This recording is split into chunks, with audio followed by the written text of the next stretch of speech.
सम्यक कर्मांत। प्राचीन काल में विभिन्न समय में खास वस्तु के संस्पर्श में आकर मनुष्यों में क्रिया प्रतिक्रिया के फलस्वरूप जो परिवर्तन आता था, उसके अनुसार मनुष्य उस वस्तु का नामकरण करता था। किसी के संस्पर्श में आने से जो प्रतिक्रिया या परिवर्तन होता था, वह देश काल पात्र के ऊपर निर्भर करता था। उदाहरण के लिए, मान लो तुमने एक सफेद वस्तु देखी। वह वस्तु जब तुम्हारे नजर पर पड़ी तो उस वस्तु के प्रकाश का जो प्रतिफलन होगा वह न केवल आंखों के ऊपर पड़ेगा बल्कि और अंदर चला जाएगा। असल में देखना क्रिया केवल आंख के ऊपर निर्भर नहीं करती है। तब देखता कौन है? मन देखता है। आंखों के सहारे मन देखता है और हम लोग जिसे आंख कहते हैं, असलियत में वह आंख के द्वार है। असल आंख मस्तिष्क के भीतर रहती है, जहाँ से देखना क्रिया निष्पन्न होती है। वहाँ स्पंदन है, जिसके फलस्वरूप मनुष्य समझ लेता है कि अमुक वस्तु सफेद है, अमुक लाल है, अमुक काला है इत्यादि। यह जो बोध है, इस बोध के साथ एक घनात्मक क्रिया युक्त है।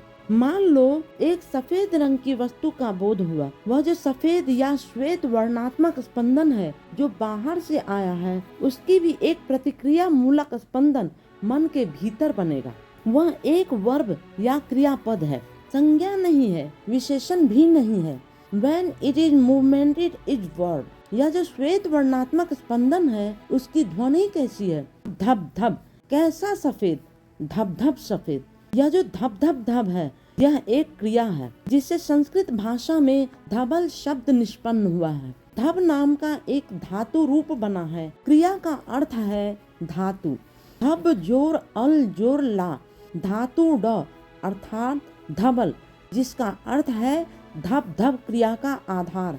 इस धबल शब्द से धौल, धौड़ा, धौड़ी, भोजपुरी में धौड़ी शब्द बना। कुछ दिन पूर्व तक राढ़ का एक बृहद अंचल का नाम था धवल भूमि या धल भूम। वहाँ के राजा थे धवल देव। किसी भाषा में जो शब्द है, उसका आदि रूप हुआ क्रियात्मक।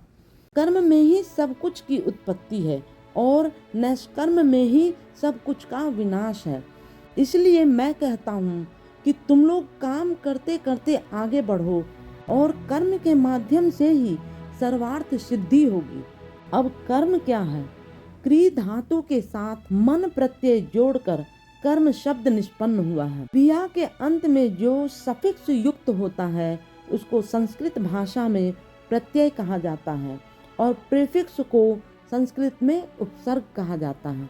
जो धातु के पूर्व में आकर मूल धातु के अर्थ को नए नए अर्थों में अर्थवान कर देता है, उसी को कहा जाता है उपसर्ग। और प्रत्यय का काम है प्रत्येक शब्द को सुचारू रूप से निष्पन्न करना। इसीलिए क्रिया का अंत जब प्रत्यय युक्त होता है, तब एक एक क्रिया एक एक विशेष भाव से निष्पन्न होती है। उसी दृष्टिकोण से प्रत्यय का निर्वाचन किया जाता है। जैसे पठ धातु को लो, जैसे पढ़ने का काम अगर समाप्त हो गया है तो उस अर्थ में संस्कृत में कहा जाएगा पठित पुस्तकं। किसी विद्यार्थी को पढ़ा रहे हो, यहाँ पर पठ धातु निच अक्ता जोड़कर बनता है पठित। उसी प्रकार पठ धातु के साथ तुम प्रत्यय जोड़कर बनता है पठितुम। उसी प्रकार जब कोई अपने से काम करते हो तो कहते हो करता हूँ, किंतु दूसरों से जब तुम कोई काम करवाते हो तो कहते हो कराता हूँ। हिंदी में इस प्रकार 3 तरह का धातु रूप है: करना, कराना, करवाना। मैं करता हूँ, मैं कराता हूँ, मैं करवाता हूँ। इस दुनिया में हमें क्या करना है? जहाँ संभव है वहाँ स्वयं काम करूँगा, किंतु इस दुनिया में तो काम अनेक प्रकार के हैं और मनुष्य का सामर्थ्य भी तो सीमित है। इसीलिए अनेक कामों में दूसरों की सहायता तो लेनी ही पड़ेगी।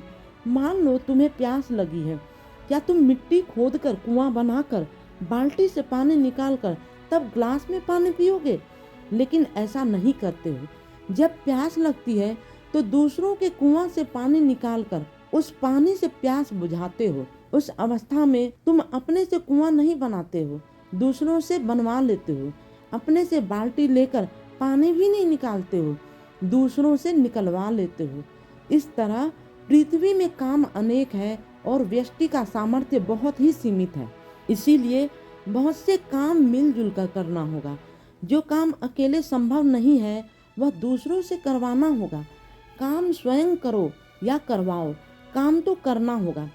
प्रत्येक मनुष्य के लिए यही नियम प्रयोज्य है। हर काम मनुष्य के कल्याण के लिए है। प्राण है परंतु काम नहीं करते हो, ऐसा नहीं हो सकता है। फिर काम करते हो, प्राण नहीं है, ऐसा भी नहीं हो सकता है। कर्म की संज्ञा है वस्तु का आपेक्षिक स्थान परिवर्तन, अर्थात जो वस्तु यहाँ थी वह वहाँ चली गई। यह स्थान परिवर्तन कैसे हुआ? जिस फैकल्टी द्वारा वस्तु का स्थान परिवर्तन हुआ उस फैकल्टी का नाम है कर्म। जिन महत् गुणों के लिए मनुष्य अजेय है, वर्णनीय है, उनमें सर्वश्रेष्ठ है कर्म। स्वयं ठीक से काम करोगे, जो स्वयं ठीक से काम करता है और दूसरों से भी ठीक से काम करवा लेता है, वही है श्रेष्ठ मनुष्य।